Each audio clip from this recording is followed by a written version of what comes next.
Hi friends, welcome back to my channel. మీరు కనుక నా ఛానల్ ఫస్ట్ టైం చూస్తున్నారా అయితే సబ్స్క్రైబ్ చేసుకోండి. అలాగే పక్కన ఉన్న బెల్ ఐకాన్ని క్లిక్ చేసేయండి ఫ్రెండ్స్.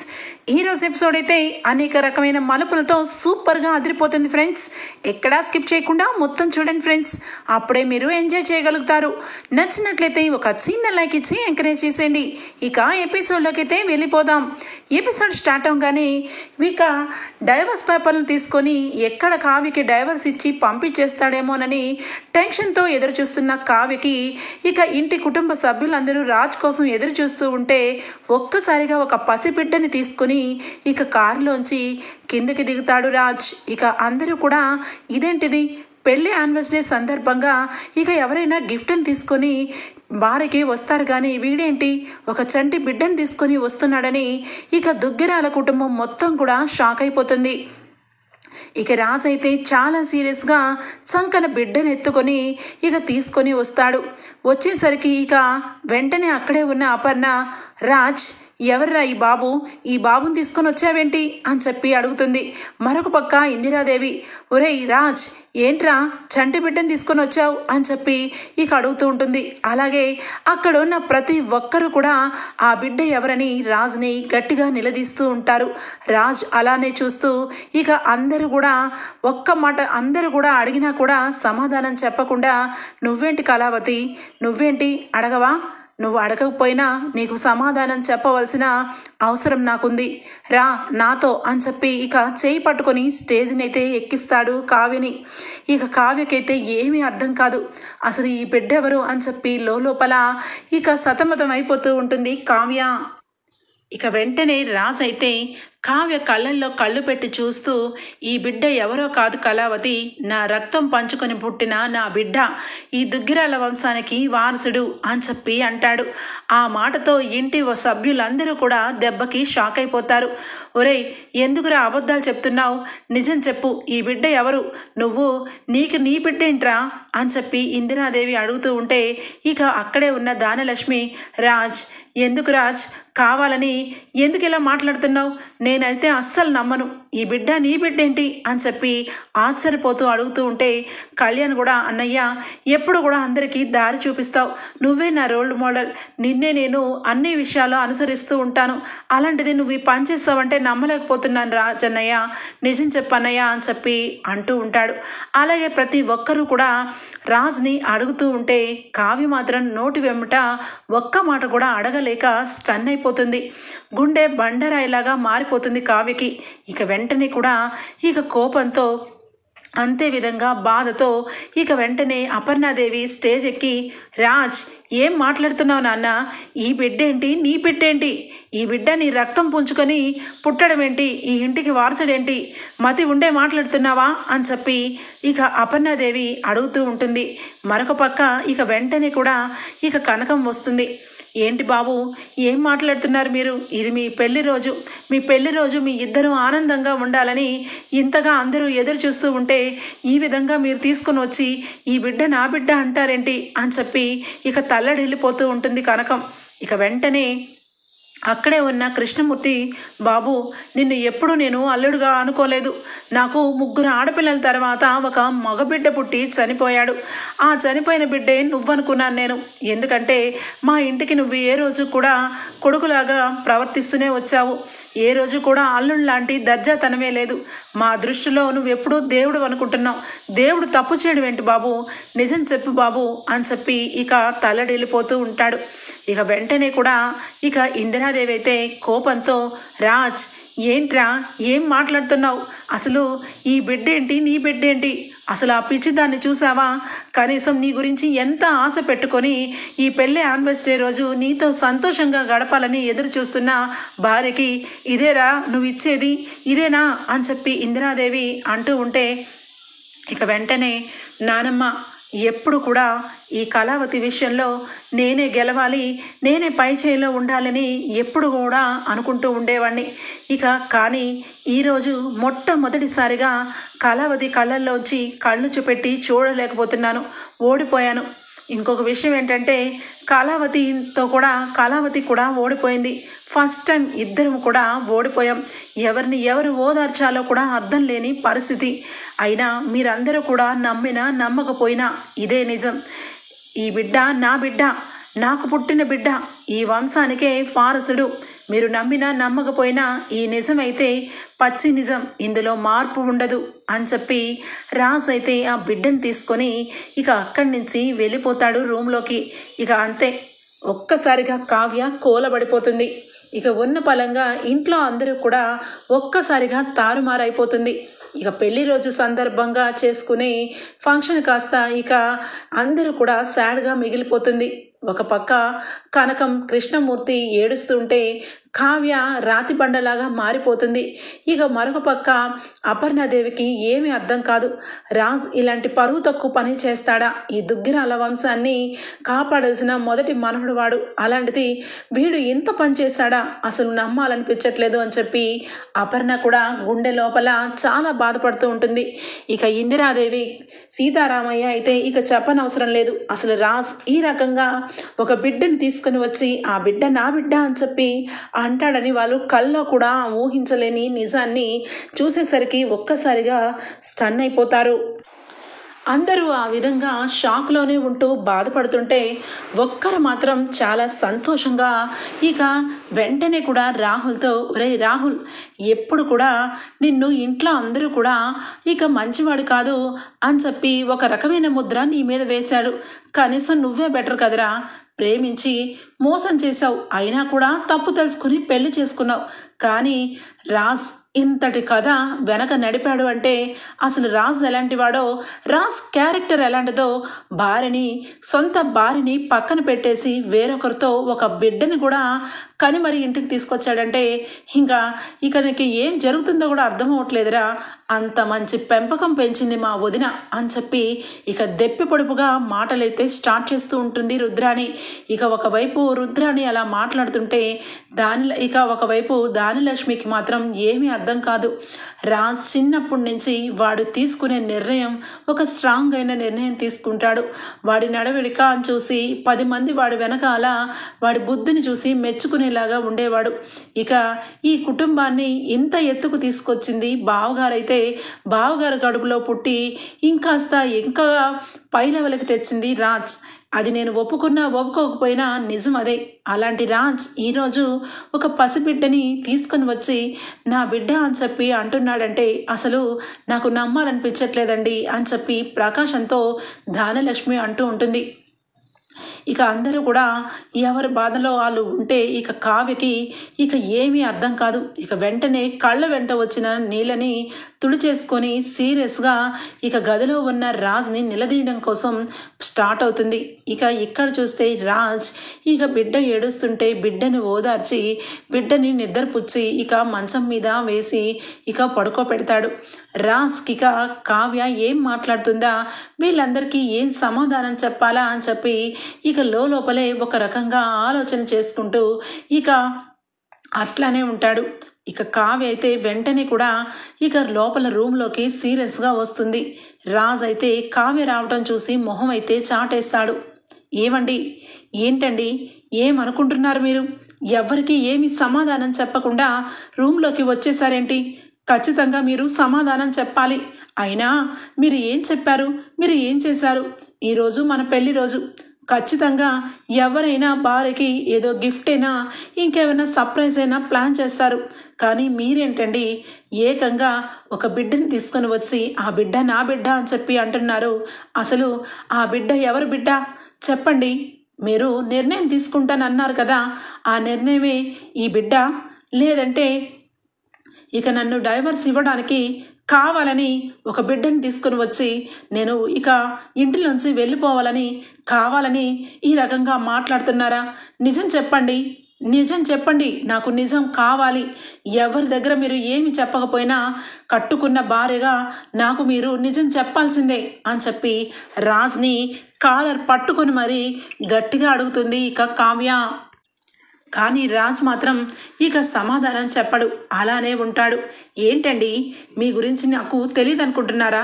మీరు శ్రీరామచంద్రుడు, మీరు తప్పు చేశారంటే నేను ఎప్పటికీ నమ్మను. కానీ ఇక్కడ ఏదో మతలబు ఉంది, నన్ను వదిలించుకోవాలని మీరు మనస్ఫూర్తిగా అనుకుంటున్నారు. అది మాత్రం స్పష్టంగా అర్థమవుతుంది. ఎందుకంటే మీరు నన్ను వదిలించుకోవాలని మీరు అంత కరెక్ట్గా అనుకుంటున్నారని నాకు ఎలా తెలుసంటే, ఆ రోజు ఆఫీస్లో శ్వేతతో మీరు మాట్లాడిన మాటలన్నీ నేను విన్నాను. శ్వేతని అడ్డం పెట్టుకొని శ్వేతని పెళ్లి చేసుకుంటానని, నాకు డైవర్స్ ఇవ్వాలని అనుకున్నారు, నమ్మించారు, నా మనసు ముక్కలు చేశారు. ఇక అవన్నీ కూడా పక్కన పడేసి అయినా కూడా మీతో కలిసే ఉంటున్నానని ఇక ఏదో విధంగా కళావతి మనసు విరిచేయాలి అని చెప్పి కంకణం కట్టుకొని మరి ఆ పసిబిడ్డని తీసుకొని వచ్చారు. ఇంకా ఇక్కడ వాళ్ళెవ్వరికీ కూడా ఇంకా ఆలోచనే రాలేదు. ఈ బిడ్డ ఎవరు ఎవరు అని చెప్పి మొత్తుకుంటున్నారు కానీ అసలు ఆ బిడ్డని కన్న తల్లి ఎవరు అన్నది ఎవరూ అడగలేదు. కానీ మీరు ఇక ఈ విషయం నాకు చెప్పి తీరాల్సిందే. ఇక ఆ బిడ్డని కన్న తల్లి ఎవరు? ఒకవేళ ఆ తల్లి ఉంటే తల్లికి మీకు సంబంధం ఏంటి? అసలు ఆ బిడ్డని కనడానికి మీకు ఎక్కడ అర్హత ఉంది? ఇవన్నీ కూడా నాకు చెప్పాలి, చెప్పి తీరాలి అని చెప్పి ఇక కావ్య అయితే చాలా గట్టిగా నిలదీస్తూ ఉంటుంది రాజ్ని. రాజ్ ఇక ఏ మాటలకి కూడా ఇక సమాధానం చెప్పకుండా రాతి బండలాగా మిగిలిపోయి ఉంటాడు. ఇక వెంటనే, ఏమండి, నా మీద మీకు ప్రేమ ఉందనే అనుకున్నాను, ప్రేమిస్తున్నారేమో, కానీ ఎక్కడో మీకు కళ్ళకి ఏదో మాయ కమ్మేసిందేమో, అందుకని చివరాఖరికి డైవర్స్ అని ఇక ఒక నాటకం చేసినైనా మీ మనసులో ఉన్న ప్రేమ బయట పెడతారని పిచ్చిదానిలాగా నాకు ఇష్టం లేకపోయినా సంతకాలను పెట్టి మీ చేతిలో పెట్టాను. నా గుండె పగిలిపోతూ ఉన్నా, ముక్కలైపోతూ ఉన్నా ఎప్పుడు కూడా మీ దగ్గర ఏమీ కూడా అడగలేదు. పక్కనే ఇక భార్యని పెట్టుకొని నేను కింద పడుకుంటే మీరు మంచం మీద పడుకున్న చాలా రోజుల పాటు మిమ్మల్ని ఎప్పుడు కూడా నిలదీయలేదు. నన్ను పెళ్లి చేసుకొని నా జీవితాన్ని నాశనం చేశారని నేను ఏ రోజు అడగలేదు. కానీ ఈరోజు మాత్రం ఖచ్చితంగా నాకు సమాధానం తెలియాలి. అసలు మీకు నేను ఎందుకు నచ్చలేదు? ఇక నచ్చకపోగా డైవర్స్ ఇవ్వాలనే ఆలోచనతో ఇక శ్వేతని అడ్డం పెట్టుకొని ఇక నా మనసు ముక్కలైపోయేలాగా చెయ్యాలని అనుకున్నారు. ఇదంతా ఒక పక్క అయితే, ఒక పసిబిడ్డను తీసుకొచ్చి మీకు పుట్టిన రక్తం అని చెప్తున్నారు. వీటన్నిటికీ ఇక నాకు సమాధానం చెప్పాలి, చెప్పండి, ఆ బిడ్డ కన్న తల్లి ఎవరు అని చెప్పి ఇక బోరుమని ఏడుస్తుంది కావ్య. ఇక రాజ్ వెంటనే నోరు విప్పి, ఆ బిడ్డకు కన్న తల్లి ఎవరు కాదు, నేను ఎంతగానో ప్రేమించిన నా భార్య అని చెప్పి అంటాడు. ఇక కావ్యకి ఏమీ అర్థం కాదు. ఏంటి, ఏం మాట్లాడుతున్నారు? మీ భార్య అయితే మరి నేనెవరిని చెప్పండి అనగానే ఇక వెంటనే రాజ్ అయితే, ఇదిగో కళావతి, నన్ను ఎక్కువ మాటలు అడిగి విసిగించకు. నీ మనసులో నిజంగా నా మీద ప్రేమ అనేది ఉంటే నువ్వు నాకు ఎలాంటి క్వశ్చన్లు వేయకు. ఎప్పుడొకప్పుడు నిజాన్ని ఖచ్చితంగా నీకు నేను చెప్తాను. నిజం నీకు చెప్పకపోతే ఇంకెవరికి చెప్తాను? ఈ ఇంట్లో అందరికంటే బాధ్యతగా నన్ను ఎక్కువగా అర్థం చేసుకుంది నువ్వే. మా అమ్మ తర్వాత నువ్వే అర్థం చేసుకున్నావు కళావతి. అందుకే నీకు నేను ఖచ్చితంగా విషయాన్ని చెప్తాను. కానీ ఈరోజు మాత్రం నీకు ఎట్టి పరిస్థితుల్లోనూ చెప్పను. ఇక ఆ బాబు నా రక్తం పంచుకొని పుట్టిన నా కొడుకు. ఈ విషయంలో మాత్రం ఎలాంటి అబద్ధము లేదు. ఇది పచ్చి నిజం. ఇది ప్రమాణకం పూర్తిగా నా బిడ్డే అని చెప్పి అంటాడు. అయ్యో రామ, మీ బిడ్డేనండి, మీ భార్యకు పుట్టిన బిడ్డే. కానీ మరి నా జీవితం ఎందుకండి నాశనం చేశారు? నా మెళ్ళలో మంగళసూత్రాలు కట్టి వేరొకరిని పెళ్లి చేసుకొని ఇక బిడ్డను కనాలని మీరు అనుకున్నప్పుడు కనీసం పెళ్లి పీటల మీదైనా నా మొహం మీదే నువ్వు నాకు నచ్చలేదు అని చెప్పి ఇంటికి పంపించేయాల్సింది కదా. మరి అలాంటప్పుడు నన్ను ఎందుకండి సంవత్సర కాలం పాటు నన్ను వేమర్చి నన్ను మోసం చేసుకుంటూ వచ్చారు? నేను మీకు అంత తీసిపోయి ఉన్నానా? ఎంత పేద కుటుంబం నుండి వచ్చినా ఇంతగా నన్ను వేధించాలా? చెప్పండి. మీ అంత పెద్ద పెద్ద చదువులు చదువుకోలేదు, మీ అంత డబ్బు ఉన్నదాన్ని కాదు, కానీ కనీసం ఆత్మాభిమానం ఉన్నదాన్ని. నేను భారీగా మీ పక్కన ఉన్నా కూడా నన్ను లెక్క చేయకుండా నన్ను పక్కన పడేశారు. అయినా కూడా నేను ఎప్పుడూ బాధపడలేదు. కానీ ఈరోజు ఇక ఒక బిడ్డను తీసుకొని వచ్చి నా బిడ్డ ఇది నిజం అని చెప్పి అంటుంటే ఏ భార్య అయినా గుండె తట్టుకోగలదా? చెప్పండి.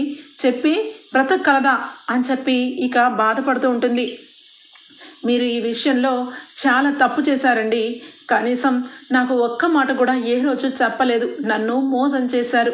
ఈ ఇంట్లో నన్ను కట్టు బానిసగా ఇంట్లో అందరూ కూడా చేసినా కూడా నేను ఎప్పుడు కూడా బాధపడలేదు.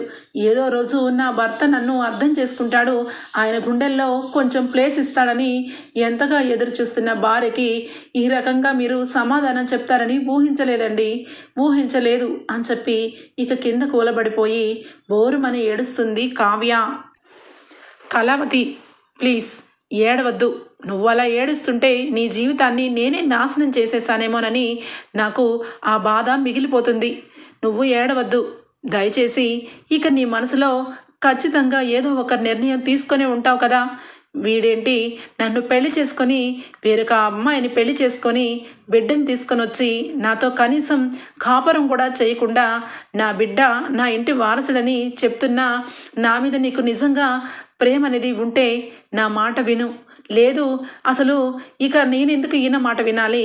నన్ను పక్కన పడేసి ఇక ఈయన కడుపులో ఉన్న బిడ్డని పట్టుకొని ఈ ఇంటికి సరాసరి తీసుకొని వచ్చిన ఇతని మాట నేను ఎందుకు లెక్క చేయాలి అనుకుంటే నేను ఏమి చేయలేను కళావతి. కానీ నేను ఒక్కటి మాత్రం చెప్పగలను, నా మనస్ఫూర్తిగా నువ్వు నా భార్యవి. నువ్వు నాకొద్దు వద్దు అని అనుకుంటూ ఉన్నా నేను ఎప్పుడు కూడా నీ విషయంలో నా అంతరాత్మ చెప్తూనే ఉంది. నీ భార్య, నీ కళావతి అంటే నీకు ఇష్టం రా, నువ్వెందుకురా ఇష్టమని ఎందుకు చెప్పట్లేదని చెప్పి నా అంతరాత్మ చాలాసార్లే నన్ను ప్రశ్నించింది. కానీ ఎప్పుడు కూడా నేను బయటకి పడలేదు. నీ మీద నాకు కొండంత ప్రేమ ఉన్నా ఆ ప్రేమని ఏ రోజు నీకు చూపించలేదు. కానీ ఇదన్నిటికీ కారణాలు చాలానే ఉన్నాయి కళావతి. అవన్నీ కూడా నీకు నేను తర్వాత చెప్తాను. ఖచ్చితంగా నీకు నేను చెప్పే తీరుతాను. ఎందుకంటే ఈ బిడ్డని రేపొద్దున్న భావి భావోద్వేగాలకి ఇక తెలిసే విధంగా పెంచాలి అంటే నువ్వే. రేపు నలుగురిలో ఈ బిడ్డకి తల్లిగా అని చెప్పి చెప్పుకోవడానికి ఎవ్వరూ లేరు అని చెప్పి అంటాడు. ఇక వెంటనే కావ్య షాక్ అయిపోతుంది. ఏంటండి, ఏం మాట్లాడుతున్నారు మీరు? అసలు నిజం చెప్తున్నారా అనగానే ఏం చెప్పాలి చెప్పు. నిజం చెప్పకపోతే ఏం చెప్తాననుకుంటున్నావు? నా కొడుకుకి తల్లి లేదు అని చెప్పి ఏడుస్తాడు. ఏమండి, ఏం మాట్లాడుతున్నారు మీరు అనగానే అవును కళావతి, నేను ఎంతగానో ప్రేమించిన నా ప్రేమకి ఇక ప్రతిరూపం నా బిడ్డకి ఇక తల్లి కూడా లేదు. ఇక కనీసం నా మనసుని అర్థం చేసుకొని నా కొడుకుని మంచి ప్రవర్తనలో పెంచుతామని ఆశపడుతున్నాను. కానీ నువ్వు నీ ఇష్టం కళావతి. నాతో నువ్వు ఉండాలనుకుంటే ఉండు, లేదంటే వెళ్ళిపోవాలనుకుంటే వెళ్ళిపో. కానీ నన్ను మాత్రం ఒంటరి వాణ్ణి చేయకుండా వెళ్ళు. ఎందుకంటే ఇప్పటికే నేను చాలా ఎదురు దెబ్బలతో కుమిలిపోయి కుసించిపోయి ఉన్నాను. ఇప్పుడిప్పుడే ఒక మనిషిలాగా బ్రతుకుతున్నాను. అది కూడా ముఖ్యంగా నీ మూలంగానే. నీ ప్రేమే నన్ను కట్టుపడేసింది.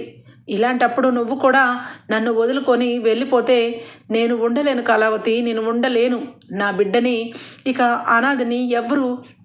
అనాథిని చేసి నేను ఎక్కడికి ఏమీ చేయలేని పరిస్థితి. నా బిడ్డ కోసమైనా నేను బ్రతకాల్సిన పరిస్థితి. అర్థం చేసుకుంటావని అనుకుంటున్నాను. దయచేసి ఇక ఇంతకంటే నేను ఏమీ చెప్పలేను. ఖచ్చితంగా నీకు తెలుస్తుంది. నేను నీకు చెప్తాను. ఈ బిడ్డ కన్నా తల్లి నేను ఎంతగా ఇష్టపడి ఎంతగా ఈ బిడ్డని కన్నామన్నది నీకు మొత్తం కూడా అన్ని విషయాల్లోనూ చెప్తాను. అంతే తప్పించి ఇక నిన్ను మాత్రం నేను మోసం చేయదలుచుకోలేదు, నిన్ను నేను వదులుకోదలుచుకోలేదు. ఇకపై నీ ఇష్టం కళావతి అని చెప్పి రాజ్ తన నిర్ణయాన్ని చెప్తాడు. ఇక కావ్య అయితే రాజ్ మాటలు విని అసలు ఇక ఏమీ అర్థం కాదు. ఇక ఏం చెయ్యాలో కూడా అర్థం కాదు. కావ్య కళ్ళ వెంట నీళ్ళు తుడుచుకొని ఇక వెంటనే కూడా సరేనండి, మీ ఇష్టం. ఇన్ని రోజులు మీతోనే కలుసున్నాను. ఏ రోజు కూడా ఇక మనిద్దరం కూడా భార్యాభర్తలు లేకపోయినా సహించాను. ఈ రకంగానే జీవితం ఉండిపోయినా పర్వాలేదే అనుకున్నాను. కానీ ఇక మీ అంతటి మీరే మీ మనసులో ఉన్న మాట ఇంత స్పష్టంగా చెప్పినా కూడా విషయం నాకు అర్థమైనా కూడా నేను ఇంకా ఇప్పుడు కూడా ఇల్లు వదిలి వెళ్ళిపోతే అంతకన్నా పిచ్చితనం ఇంకొకటి ఉండదు. ఖచ్చితంగా మీ జీవితంలో ఏదో జరిగింది. మీ జీవితం గురించి నాతో మీరు పంచుకుంటానన్నారు. అంతే చాలు. ఖచ్చితంగా మీ జీవితంలో ఏమేమి జరిగినాయో అవన్నీ విషయాలు నాకు చెప్తారని ఆశిస్తున్నాను. అంతవరకు నేను ఇల్లు దాటి వెళ్ళనండి, ఇక్కడే ఉంటాను అని చెప్పి కావ్య కూడా రాస్తూ అంటుంది. ఇక బయట చూస్తే ఇక కనకం అయితే చాలా బాధపడుతుంది. నా కూతురు జీవితం నా చేతులారే నేనే నాశనం చేసేసాను. ఆ రోజు గనక నా కూతురికి కావ్యకి నేను ముసుగు వేసి ఇక పీటల మీద కూర్చోపెట్టకుండా ఉండాల్సింది. లేకపోతే ఈరోజు నా కూతురు సంతోషంగా ఉండేది. ఇక పెళ్లి రోజు సందర్భంగా నా కూతురు ఎంతో ఆనందపడింది. ఇక తన భర్త తను సంతోషంగా గడుపుతారని ఎన్నో ఆశలు పెట్టుకుంది. అలాంటి నా కూతురి జీవితంలో ఇక నిప్పులు పోశాడు ఇక రాజ్. ఇక ఎప్పుడు కూడా ఈ కుటుంబంలో అడుగు కూడా పెట్టను. నా కూతురు జీవితాన్ని సర్వనాశనం చేశారు. వేరొక అమ్మాయికి పుట్టిన బిడ్డని తీసుకుని వచ్చి ఈ ఇంటి వారసుడని చెప్తున్నారు. అసలు అది ఎంతవరకు న్యాయం? నా కూతురు ఏం పాపం చేసింది? నా కూతురు ఇక ఎవరు ఏమన్నా అందరినీ సమానంగా చూస్తూ ఎవరికి ఏం కావాలో అన్ని రకాలు సేవలు చేస్తూ ఈ ఇంట్లో ఇక ఒక మట్టి బొమ్మలాగా మిగిలిపోవడమేనా? నా కూతురికి ఇక ఇంత అన్యాయం జరుగుతుంటే సొంత అత్తగారు, అలాగే అత్తగారు మామగారు ఇంతమంది ఉన్నారు. అయినా కూడా ఎవ్వరు కూడా న్యాయం చెప్పలేకపోతున్నారు. ఇక అల్లుడు గారిని నిలదీసి అసలు బిడ్డ నీకు పుట్టడం ఏంటి, ఇక పక్కన భార్య పెట్టుకొని ఈ బిడ్డ నీ బిడ్డ అనడం ఏంటని చెప్పి ఒక్కరు కూడా అడగట్లేదు. నా కూతురు జీవితం నిండుగా నేనే ముంచేశానయ్యా, నాదే తలరాత, నేనే అని చెప్పి చంప మీద కొట్టుకుంటూ ఉంటుంది. ఇక వెంటనే కూడా అప్పటికే చాలా బాధతో విసిగి వేసారిపోయిన ఇక అపర్ణాదేవి వెంటనే సీరియస్గా వస్తుంది. ఏం మాట్లాడుతున్నావు కనకం? నీ కూతురు ఈ ఇంటికి జ్యేష్ఠాదేవిలాగా వచ్చి దాపరించింది. అప్పటి నుంచి ఇప్పటి వరకు మనశ్శాంతి లేకుండా చేసింది. అసలు నా కొడుకు జీవితంలోకి ఒక యాక్సిడెంట్ లాగా నీ కూతురు ఇంటికి వచ్చి ఇక చూరు పట్టుకొని ఏలాడుతూనే ఉంది. అసలు అంతటికీ కారణం నీ కూతురే ఈ ఇంటికి ఒక దరిద్రం. నువ్వు ఎంతగానో అల్లాడిపోతున్నావు కదా. నీ కూతురు జీవితం నాశనం అయిపోయింది. నీ కూతురు బ్రతుకు నీలపాలైపోయింది. ఎవరు కూడా నీ కూతురు జీవితాన్ని ఇక్కడ నాశనం చేయలేదు. నీకు నిజంగా మనస్సాక్షి ఉండి నీ కూతురు జీవితానికి ఇక నాశనం అయిపోవడానికి మేమే కారణమని విలవిలలాడిపోవడం కాదు. నిజంగా ఇక నీకు అంత బాధగా ఉంటే నీ కూతుర్ని తీసుకొని వెంటనే వెళ్ళిపో అని చెప్పి అనగానే, ఇదిగోండి అపర్ణ గారు, ఒక్క మాట గుర్తుంచుకోండి, తప్పు నా వైపు ఉంటే మీరు ఎన్ని మాట్లాడినా నేను పడతాను. కానీ అన్ని కారణాలకి తప్పులు మీ వైపు ఉండి నా కూతురి వైపు తప్పు అని చూపిస్తే మాత్రం మర్యాద ఉండదు, జాగ్రత్త అని చెప్పి కనకమైతే చాలా గట్టిగా వార్నింగ్ ఇస్తుంది ఇక అపర్ణాదేవికి. ఏం మాట్లాడుతున్నావు? ఎవరితో మాట్లాడుతున్నావో అర్థమవుతుందా అని చెప్పి అపర్ణాదేవి అనగానే అర్థమవుతుంది. ఒక కొడుకుని కానీ ఇక అందరి దృష్టిలో శ్రీరామచంద్రుడని చెప్పి నమ్మించి కొడుకు జీవితంలో ఏమేమి చీకటి కోణం ఉందో కూడా గ్రహించకుండా నా కూతురు జీవితాన్ని నాశనం చేసిన అత్తగారితో మాట్లాడుతున్నానని బాగానే అర్థమవుతుంది అని చెప్పి కనకం అంటుంది.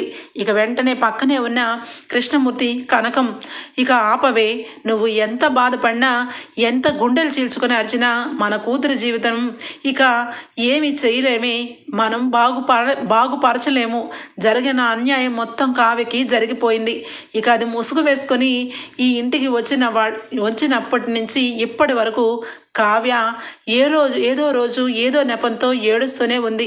ఇప్పుడు ఒకేసారి ఇక ఆ దేవుడే సరాసరి నువ్వు జీవితాంతం కుమిలిపోయేలాగా ఏడవాలి అని చెప్పి మన కూతురి మీద తలరాత రాస్తే ఇక ఎవరైనా ఏం చేస్తారే అని చెప్పి అనగానే, ఇదిగో కృష్ణమూర్తి, ఇదిగో కనకం, మీ ఇద్దరికీ ఒకటే మాట చెప్తున్నా, మీ కూతురు మాకు అవసరం లేదు.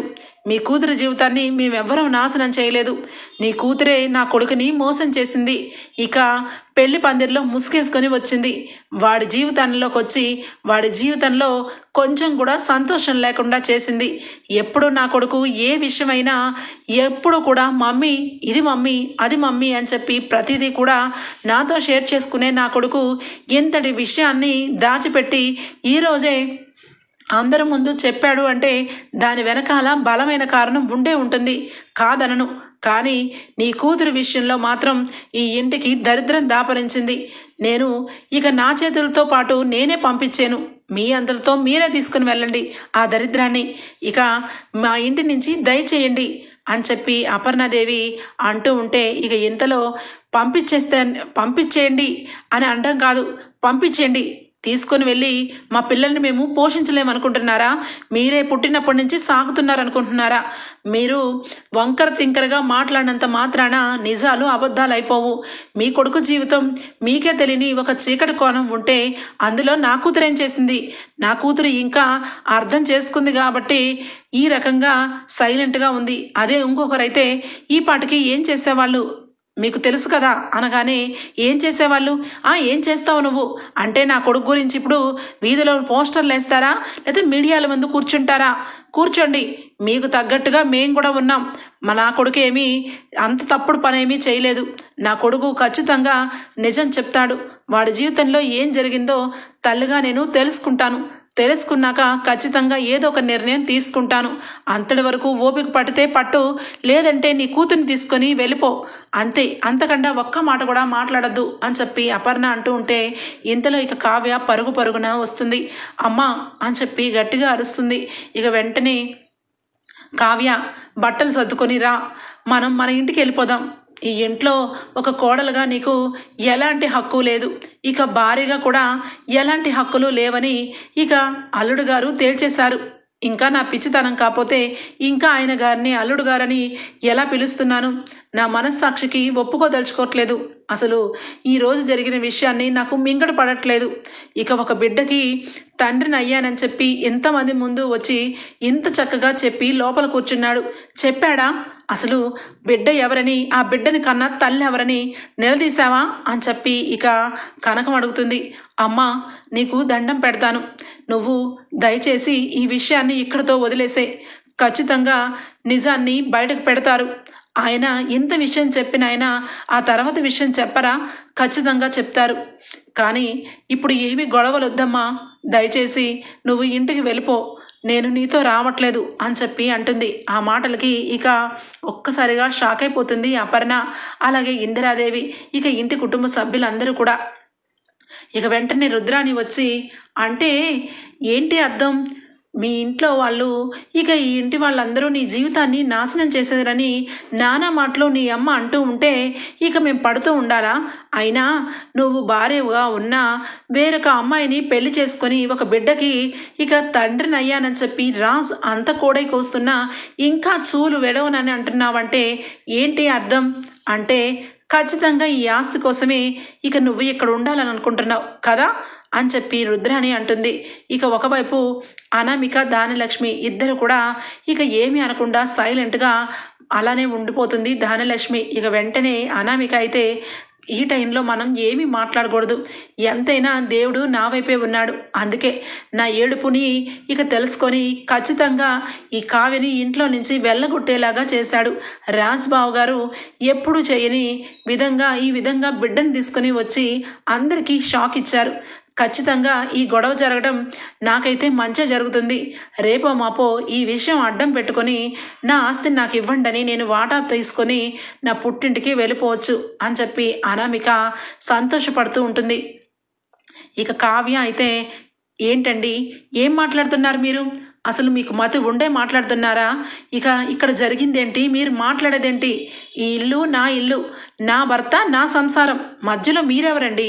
ఇక మధ్యలో వచ్చి మాట్లాడడానికి నేను నా కన్న తల్లితో నేను మాట్లాడుతున్నాను. నాకు జరిగిన అన్యాయం గురించి నాకు తెలుసు. మీరెవ్వరు కూడా నాకు వేలు వెత్తి చూపించిన అవసరం లేదు.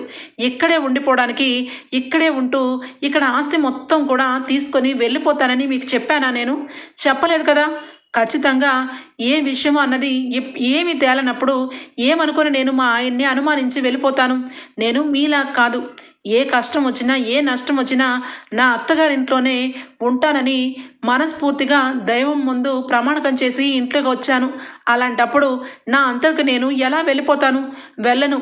ఖచ్చితంగా ఆయన గారి జీవితంలో ఏం జరిగింది, ఆ బిడ్డ ఏ రకంగా పుట్టారో అన్నది మొత్తం తెలుసుకొని అప్పుడు నేను నిర్ణయం తీసుకుంటాను. అప్పుడు వరకు నా విషయాన్ని ఎవరు కూడా వేలు పెట్టద్దు, పెట్టినా కూడా ఊరుకోను. ఇన్నాళ్ళంతా ఒక లెక్క, ఇప్పుడు మాత్రం ఖచ్చితంగా చెప్తున్నాను రుద్రాణి గారు, నా గురించి కానీ మా ఇంట్లో వాళ్ళ గురించి కానీ తప్పుగా ఒక్క మాట మాట్లాడినా నేను ఊరుకోను. నా తల్లిదండ్రులు నాకు జరిగిన అన్యాయం గురించి వాళ్ళు బాధపడుతున్నారు తప్ప మీలాగా ఆస్తుల గురించి అంతస్తుల గురించి కాదు అని చెప్పి లెఫ్ట్ అండ్ రైట్ ఇస్తుంది కావ్య. ఇక అపర్ణాదేవి అయితే, అంటే ఏమంటున్నావు? మీ అమ్మ వాళ్ళు నన్ను దుమ్మెత్తి పోస్తున్నారు. నీ జీవితం అన్యాయం జరిగిందని, నీ జీవితానికి ఇక వాళ్ళ చేతులారా చేజార్చుకున్నారని అనేక రకమైన మాటలు కూస్తున్నారు. దానికి సమాధానం ఏంటి అని చెప్పి అపర్ణ అనగానే, అత్తయ్య గారు, ఎవరైనా కూడా ఏ కూతురి జీవితంలో అయినా ఇలాంటి రోజు ఒక రోజు వస్తే ఎవరైనా కూడా ఎంత మెత్తని స్వభావులైనా కూడా గొంతు చించుకొని నిలదీస్తారు. అది వాళ్ళ హక్కు. ఆ హక్కును కూడా మీరు లాగేసుకుంటే నేను ఏమీ చేయలేను. ఖచ్చితంగా మీరు అన్నట్టు నా జీవితాన్ని మీరెవరూ నాశనం చేయలేదు. నా అంతకు నేనే నా జీవితం నాశనం అయిపోతుందేమోనని భయపడుతూనే ఉంటున్నాను తప్పించి ఎవరిని కూడా నేను నిందించడానికి నాకు ఎలాంటి హక్కు లేదు. అమ్మా, నాన్న, ఇక నా జీవితంలో ఇక ఏదో ఒక కొత్త మలుపు తిరుగుతుంది. ఆ తిరగబోయే విషయం గురించి నేను మీకు ప్రతి విషయము కూడా చెప్తాను. నిజానికి నేను ఒకవేళ ఇక్కడ ఉండకూడదు అన్న నిర్ణయం తీసుకుంటే ఖచ్చితంగా మన పుట్టింటికే వస్తాను.